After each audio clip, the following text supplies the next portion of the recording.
तो plan presentation कैसा रहा? औसम, एकदम जबरदस्त। बिल्कुल। तो प्लान प्रेजेंटेशन जैसे नीलेश सर ने प्रेजेंट किया और साथ ही साथ डेमोस के पार्ट हो गए, उसके बाद में प्रोडक्ट इन्फॉर्मेशन दानाकर सर की तरफ से और आज के जबरदस्त होस्ट, इन सबके लिए क्लैपिंग हो सकती है।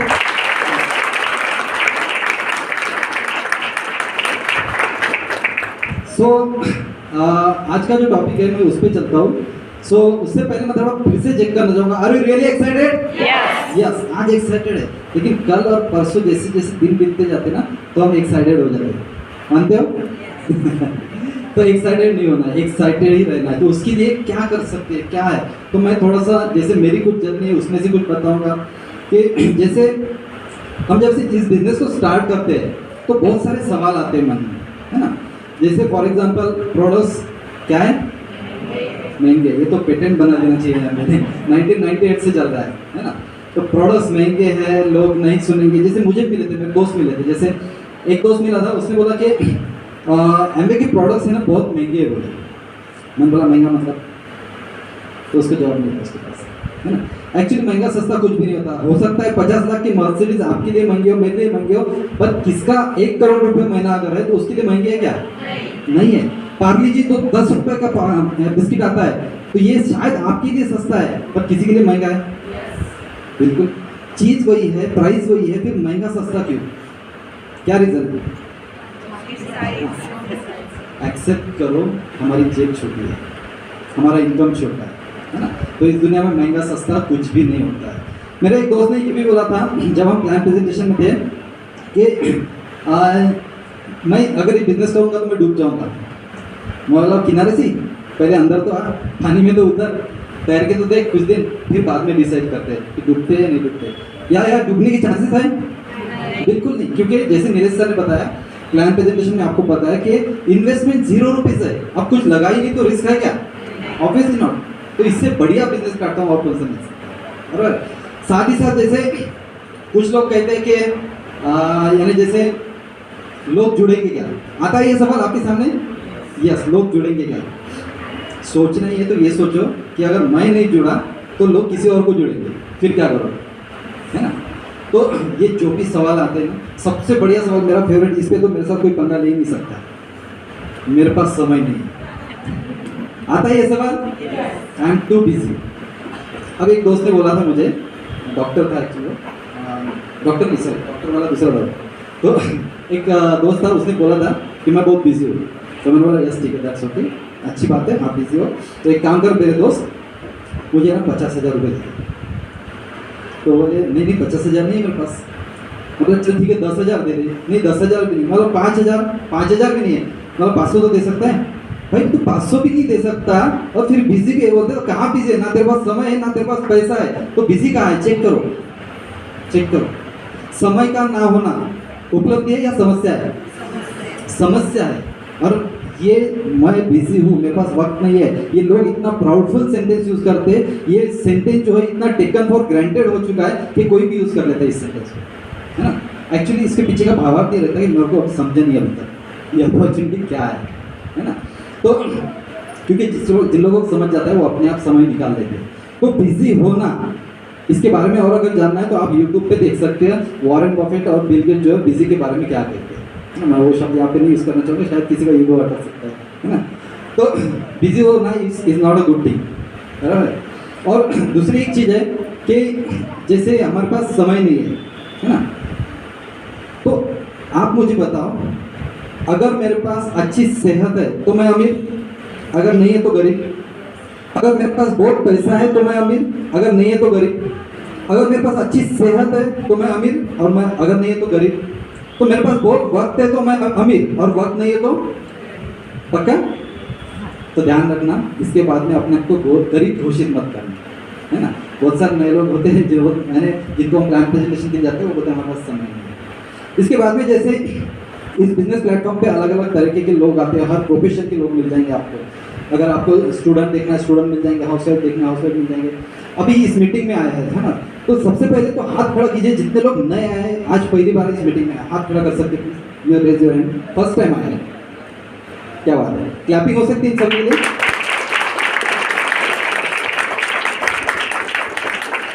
अभी ये क्लैपिंग इसलिए हुई क्योंकि आपने वो विश्वास का गुण है जिस वजह से आप किसी पे भरोसा रख के यहाँ पे आ चुके हो, लेकिन यहाँ से जाने के बाद आपके साथ क्या होगा वो बताते हैं। सुनना चाहेंगे? यहाँ से जाने के बाद मजा आती है, क्योंकि आते तो एक्साइटेड है, फिर जाते वक्त एक्साइटेड हो जाते हैं। क्यों होते हैं? क्योंकि ये प्लेटफॉर्म जो है ये नई कंसेप्ट है, कंपनी टू कस्टमर पहुंचने का एक नया मार्ग है, इसके बारे में मार्केट में अवेयरनेस कम है। इसीलिए होता क्या है कि जब भी कोई प्रपोजल सामने आता है, और एक इतिहास गवाह है कि जब भी कोई नई स्कीम, नया कुछ लॉन्च हुआ है, नई थीम लॉन्च हुई है, नई कंसेप्ट, नई योजना लॉन्च हुई है, तो समाज ने विरोध किया है। आपको पता है मुंबई ठाणे जब पहली बार ट्रेन चली थी ना, तो उसका ट्रायल लेने के लिए कुछ लोगों को बैठाने के लिए अपील किया था कि भाई चलो ट्रेन में बैठो, एक ट्रायल लेते हैं। कोई भी बैठने को तैयार नहीं, कंसेप्ट नहीं थी, डब्बा नया था, इंजन नया था, पता नहीं कहाँ लेके जाएंगे, मरवाएंगे, नीचे गिर जाएंगे, कोई बैठने को तैयार नहीं। तो वहाँ वो लोग गए, कुछ जेल में गए, कुछ कैदियों के पास में, और उनको बोला कि कुछ कैदी लेके जाते हैं, इनको बिठा देते हैं। तो कैदी लोगों ने पता है क्या बोला? साहब फांसी पे लटका दो, लेकिन बैठेंगे नहीं। तो वो शुरुआत थी, और हर कंसेप्ट की ऐसी शुरुआत होती है। लोग पहले विरोध करते हैं, फिर जैसे जैसे सब लोग यूज़ करते हैं, फिर सब लोग आ जाते हैं। ये फैक्ट है, बराबर है। तो इस प्रोफेशन में जैसे कि आप देख सकते हैं, यहाँ पे अलग अलग तरीके के लोग आते हैं, अलग अलग बैकग्राउंड से आते हैं, स्टूडेंट से लेके सभी तरह के एज के ग्रुप के लोग यहाँ पे सक्सेसफुल हो रहे हैं। थोड़ी देर बाद आप यहाँ पे देखेंगे स्टेज पे ये सभी लोग, है ना। कहने का मतलब कि खास करके जब स्टूडेंट्स आते हैं और जो जॉब प्रोफेशन वाले आते हैं, तो इनका मोस्टली एक जब आते हैं इन द सेंस जब ये प्लेटफॉर्म देखते हैं, है ना, तो इनका होता है एक माइंडसेट नौकरी वाला, है ना। क्या नौकरी करना अच्छी बात है? क्या लगता है? चलो ऑडियंस बोल लेते हैं, है ना। क्या नौकरी करना अच्छी बात है? हाथ खड़े करो, अभी मजा आता है। ओके, अच्छा, क्या बुरी बात है? अभी और मजा आएगा, है ना। अब बाकी कहाँ है वो मेरे को नहीं पता। ओके, अच्छी बात, क्योंकि इससे आपकी ज़रूरतें पूरी होती है ना। लेकिन बहुत से लोग गलती ये कर लेते हैं कि वहाँ पे फुल स्टॉप लगाते हैं, वहाँ कॉमा लगा, आगे और ढूंढने कुछ करो, क्योंकि नौकरी करने की आदत जो है वो अंग्रेजों ने लगाई है। मानते हो? पढ़े लिखो और नौकर बनो, बराबर। उनके पहले हम सब एंटरप्रेन्योर्स थे, सही बात है। अभी खास करके जब लेडीज़ लोग घर पे जाएंगे, लेडीज़ की संख्या ज़्यादा, मैं इनसे बात करूँगा थोड़ा। अब कितने लेडीज़ ऐसे हैं जो अकेले आए, उनके हस्बैंड साथ में नहीं आए? है कोई ऐसे? फर्स्ट टाइम आए वो भी, हाँ, ओके, बहुत सारे। अभी आप लोग जब घर पे जाएंगे ना, तो आप सुपर डुपर एक्साइटेड एकदम, आज मैंने कुछ पा लिया, मैंने कुछ ढूंढ लिया, अपने सपने पूरे होंगे, बच्चे का भविष्य पूरा होगा। घर पे जाएंगे, अब घर पे अकॉर्डिंग टू योर हस्बैंड, जैसे आपके हस्बैंड है, आपको अलग अलग तरीके के क्या मिलेंगे? रिप्लाईज मिलेंगे, रिस्पॉन्सेस मिलेंगे। इससे गलती क्या होगी मालूम है क्या? इससे आपने जो देखा है वो उन्होंने देखा है क्या? नहीं। तो उनसे डिस्कस नहीं करना है, आपको क्या करना है, आपके साथ में जो अभी यहाँ पे आए, जिन्होंने आपको बुलाया, उनको लेके जाना। ये बहुत बड़ी गलती है, क्योंकि हस्बैंड का रिप्लाई अलग अलग रहता है ना। कुछ सॉफ्टली बात करने के लिए कुछ लोग बोलते हैं, थोड़ी देर माझी बायको सगळेजण हिला फसवतात माझ्या बायको, कोई ऐसा हो रहा है, और कोई एकदम रूडली भी बात करेगा, तुला काय समजते, मी केलं होतं ते माझ्या मित्रांनी केलं होतं, त्याने त्याचे प्रॉडक्ट्स महाग आहे, तू जाऊच नको तिकडे, बहुत बात है ना। तो अलग अलग रिस्पॉन्सेस आएंगे। कुछ कुछ पति देर तो उससे भी खूंखार होते हैं, है ना। एक किस्सा सुनो खूंखार पति का, यस और नो? Yes, okay. एक बार क्या होता है, मायके में आया हुआ कुत्ता बीवी के साथ वो दहेज में आ गया, है ना। वो एक दिन बहुत भोंकते रहता है, बीवी घर पे नहीं रहती, भोंकते रहता है। पति को गुस्सा आता है, शॉर्ट टेम्पर रहता है वो, उसको गुस्सा आता है। जैसे ही गुस्सा आता है, वो कुत्ते की तरफ देखता है, बीवी घर पे नहीं है, वो कुत्ते की तरफ देखता है और बंदूक निकालता है, बोलते भोंकना बंद कर, एक, वो बंद नहीं करता, भोंकना बंद कर, दो, वो बंद नहीं करता, भोंकना बंद कर, तीन, तो भोंकना बंद नहीं करता। इसके थोड़ी देर बाद बीवी आती है, क्या कर दिया तुमने, मेरे कुत्ते को मार दिया, ये कुत्ता नहीं था, ये हमारा परिवार का सदस्य था, मैं उसको मायके से यहाँ लेके, मैं इसके बगैर रह नहीं सकती। पति क्या करता, भोंकना बंद कर, एक, भोंकना बंद कर, दो, भोंकना बंद कर, तीन, खत्म। कुछ इतने भी खूंखार होते हैं, है ना।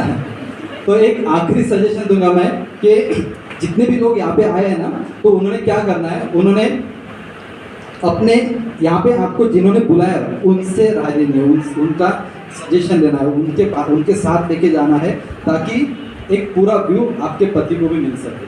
और खास करके अगर हस्बैंड लोग हैं तो आपके अगर कोई स्टूडेंट आया तो वो अपने माँ बाप को मिला दे उनको, है ना। ये बहुत बहुत ज़रूरी पॉइंट है ना, क्योंकि आरबीआई का फुल फॉर्म क्या होता है? आरबीआई, अरे पूरा देश चल रहा है यार। आरबीआई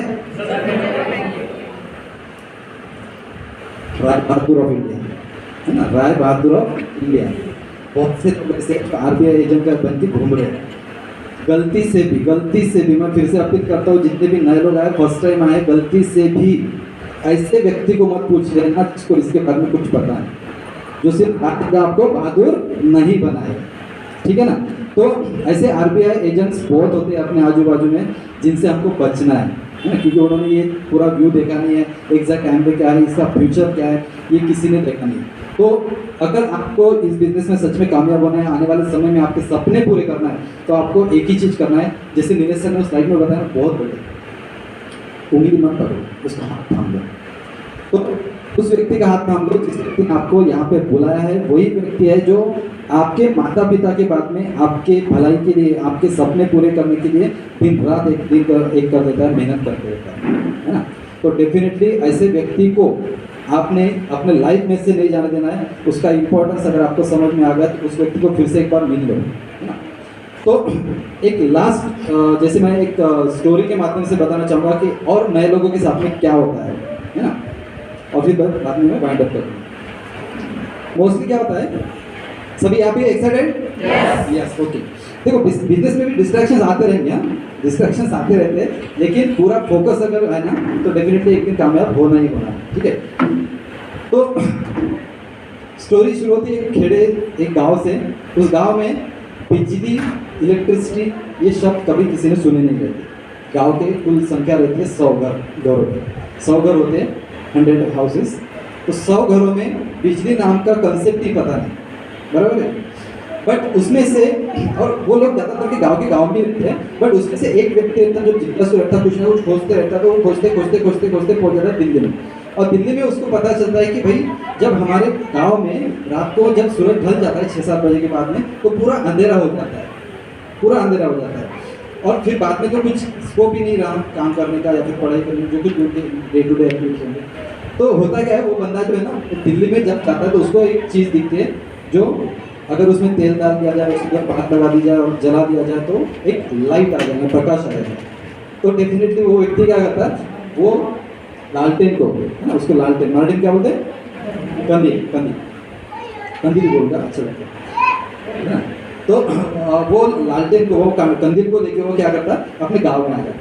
अपने गाँव में आ जाने के बाद में वो व्यक्ति है ना, जैसी रात होती है तो वो जला लेता है। जैसी जलाता है तो बाकी 99 घर जो है 99 वो बोलते हैं यार अंधेरा हो गया, फिर भी इसके घर में सिर्फ प्रकाश क्यों आ रहा है, लाइट क्यों आ रहा है, ये कैसे क्या हो गया। हो सकता है भगवान ने दर्शन दिए होंगे, इसको प्रकट हुए होंगे, हो सकता है सूरज भगवान अभी भी इनके घर की तरफ दृष्टि तो होंगे। तो एग्जैक्टली रीज़न क्या है, तो धीरे धीरे जब उनके घर की तरफ बढ़ते हैं तो पता चलता है कि उसने एक ऐसा दिया रहा है जो कि रात को भी जलता है। और उसको जब पूछा कहाँ से लाया तो बोलते दिल्ली से लाया। अब सब लोग आश्चर्यचकित हो जाते हैं, सबको पसंद आ जाता है। अब सब लोगों के सामने 2 ऑप्शन है, मेरे को बताना लोग कौन सा चुनते होंगे, बड़ा मजे से। 2 ऑप्शन है, या तो 99 लोग जो है उन्होंने दिल्ली जाके वो लालटेन खरीदना, या फिर इसका बुझाना। कौन सा आसान है? इसका बुझाना। और यही होता है, 99 लोग यही करते हैं, है ना, उसका लालटेन बुझा देते हैं और उसको भी अंदर में रखते हैं। कहने का मतलब जितने भी नए लोग हैं उनको एक ही अपील है कि आपको यहाँ पे जिन्होंने बुलाया उनके साथ में रहिए, उनके संपर्क में रहिए। अगर उनके साथ में रहते, संपर्क में रहते, तो आपका लालटेन जला हुआ रहेगा, आपका कदीम जो है जला हुआ रहेगा। अब जितने लोगों का लालटेन जला हुआ रहेगा ना, पता ही चलता, वो अगले संडे को भी दिखते हैं, है ना। अब नहीं दिखे तो समझ लेना लालटेन बुझ गया, है ना। तो अपने लालटेन का ख्याल रखिए, अपनी ज्योति जो यहाँ पे शायद हो सकता है 1% भी कुछ ना आपके मन में अगर होप मिली होगी तो डेफिनेटली इस होप को जलाए रखिए, इस होप को बरकरार रखिए और अपने ग्रोइंग अपलाइन के साथ में रखिए। इस बिजनेस को आप कंटिन्यू कर सकते हैं। इसके लिए सिर्फ आखिर कुछ चीज़ें वो बताना चाहूँ, जैसे आपको इस यहाँ पे जिस व्यक्ति ने बुलाया उस व्यक्ति को एक बार फिर से मिल लीजिए आज के आज ही।